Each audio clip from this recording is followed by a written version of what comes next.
If you drive through the city of Buffalo, you will notice those school zone cameras are on. It is causing some frustration. We learn more about that from Claudine Ewing. The grace period for school zone cameras is over, but not the frustration from drivers and lawyers who filed lawsuits. Today, the issue was discussed during a full council meeting. Leading the debate to make changes is Councilman Rasheed Wyatt.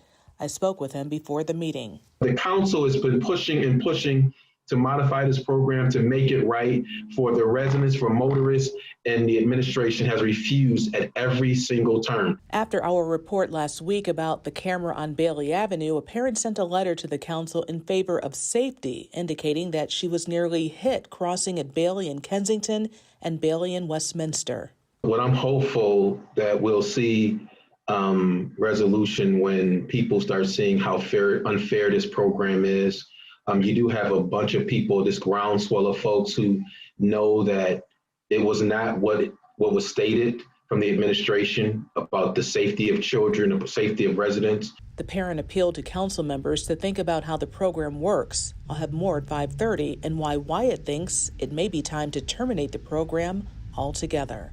From Most Buffalo, I'm Claudine Ewing, Channel 2 News.